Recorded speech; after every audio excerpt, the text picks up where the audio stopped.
How's it going, guys, and welcome back. Now that we're just a couple days away from the title update 4.1.0, or better known as Operation Motherland, I'm sure that most of us are very excited for this one. And usually with every update there are some bug fixes, like in the upcoming update. But let's address the elephant in the room first. With every new update we get some new bugs patched into the game, so hopefully there will be a hotfix for that if this should happen. But before we jump right in, if you enjoy my content, be sure to drop a like and subscribe so you don't miss any of my future uploads and live streams. It's only a click for you, but it helps me out a lot. And now let's see what we can expect. We have two categories here. The first one is community reported bug fixes, and the second one is quality of life improvements. Let's start with the community bugs first.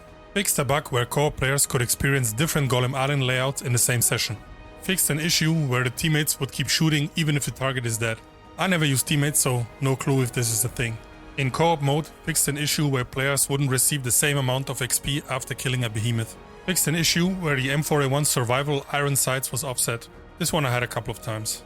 Fixed an issue where the M1911 promise would shoot higher than where the sight was aimed. Aim was inaccurate. Fixed an issue where the strike designator special reward banner was popping up every time the world was reinitialized. Thank God this will get fixed, man.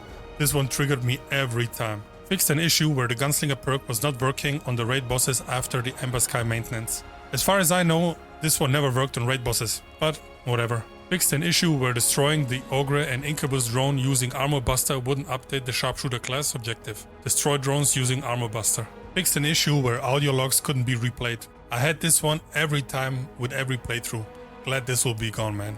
And the last community bug is, in co-op mode, fixed an issue where several Golem Island exploration missions wouldn't share the same progression between all players. And now let's see what we will get with the quality of life improvements. Fall damage now applies normally if you jump and touch the ground without deploying the parachute, instead of instantly killing the main character.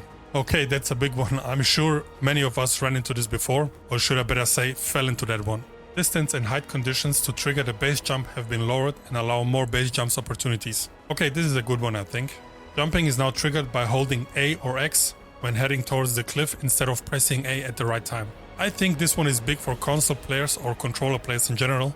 On mouse and keyboard we don't have this problem.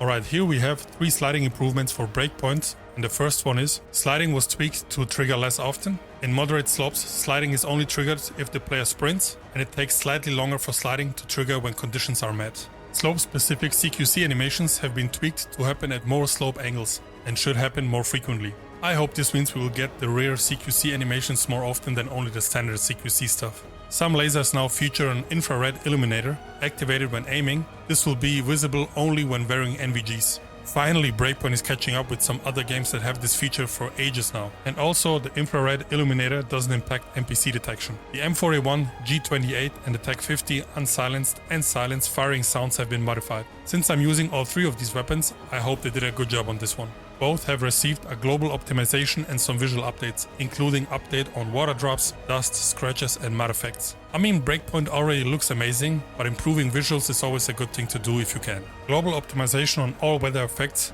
Various issues linked to the weather system have been fixed, including a major issue causing the weather scenario to repeat itself during 2 consecutive days. And that's the whole list for now. I'm sure there will be more bug fixes on the way, but these are the major bug fixes we get so far. Well, this does it for today. Thank you all for watching and for your support, and I'll see you in the next one.